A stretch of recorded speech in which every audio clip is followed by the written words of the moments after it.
je suis Audrey, magnétiseuse énergéticienne. J'accompagne celles et ceux qui se sentent bloqués, fatigués ou en surcharge émotionnelle. Aujourd'hui, je voudrais te parler d'un sujet fondamental, les émotions.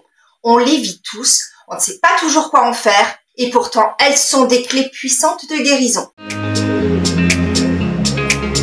Les émotions, c'est quoi? Eh bien, les émotions, ce sont des réactions naturelles du corps et de l'esprit à ce que l'on vit. Elles sont là pour nous dire quelque chose. Elles ne sont ni bonnes ni mauvaises. En fait, elles ont un message à nous transmettre.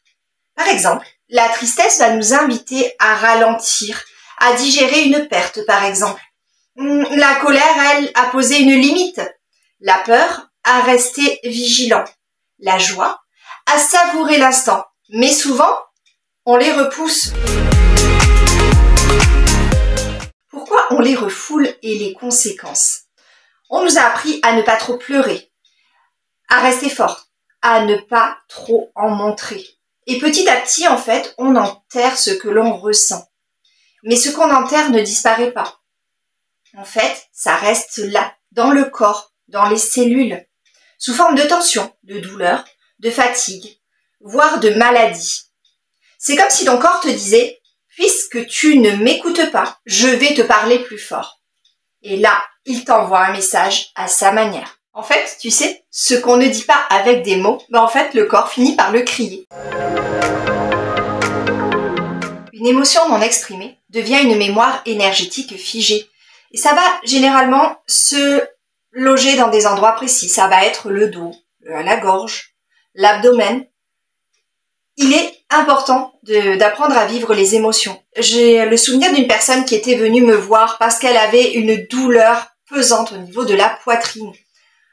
Au fil de la séance et au cours des échanges, on a pu identifier un souvenir traumatique du passé qui était un deuil non effectué. En fait, on nous a appris malheureusement, souvent dans notre enfance, à refouler nos émotions et cela a des conséquences.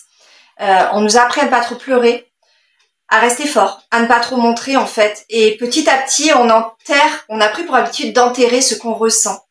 Mais ce qu'on enterre ne disparaît pas. Il va se créer, ça va rester dans les cellules et il va se créer des tensions, des douleurs, de la fatigue, voire des maladies. C'est comme si ton corps te disait « Puisque tu ne m'écoutes pas, je vais parler plus fort. » Et là, il t'envoie un message à sa manière. En fait, chaque émotion a une fréquence vibratoire. Quand elle est vécue, l'énergie circule. Quand l'émotion est vécue pleinement, l'énergie est fluide. Ça va circuler librement. Par contre, quand elle est bloquée, l'énergie est figée. Ce blocage peut se loger dans une zone en fait du corps très précis. Ça peut être une boule dans la gorge, un nœud dans le ventre, une pression au niveau de la poitrine, plein de choses comme ça. Mon rôle à moi, en tant qu'énergéticienne, c'est d'écouter ce que le corps ne dit pas avec des mots. Dans mon travail d'énergéticienne, que ce soit en présentiel ou à distance, mon rôle va être de venir travailler sur ces blocages, de faire ressortir tout ce qui était enfoui. Ces émotions qui ont laissé des traces, qui se sont figées dans les cellules, qui ont créé des blocages. En fait, je vais remettre du mouvement là où tout était figé. Je vais faire ressortir du coup ces émotions pour créer de l'espace. Le but étant de vous en libérer. Alors effectivement, elles peuvent ressurgir, mais le but étant vraiment de les évacuer. Donc il y a des petites choses telles que des crises de guérison qui peuvent ressurgir, mais c'est un mal pour un bien, puisque c'est pour faire ressortir tout ça, créer de l'espace, travailler sur les blocages, les zones tendues, les mémoires en fait qui sont engrammées dans le corps et qui vous font souffrir. Donc on libère, on refait circuler, on crée du mouvement et puis du coup on travaille sur ce qui est oppression, sur ce qui est tension. Voilà, on libère de la place, de l'espace et on recrée un mouvement énergétique. En fait, durant mes séances, il y a vraiment un gros travail. Je t'apprends à comment vivre les émotions, les laisser te traverser sans qu'elles ne t'impactent négativement, parce que c'est quand même important de les vivre. Ce ne sont pas des ennemis, nos émotions. Bien au contraire, ce sont des boussoles et des messagères. Elles sont là pour nous inviter à écouter notre corps, parce qu'il a des choses à nous dire.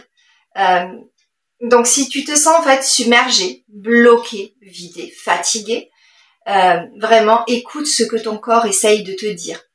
Si tu veux être accompagné pour retrouver ton équilibre, n'hésite pas à me contacter, à prendre un rendez-vous pour un appel gratuit, par exemple, pour que ensemble on puisse voir comment je peux t'aider.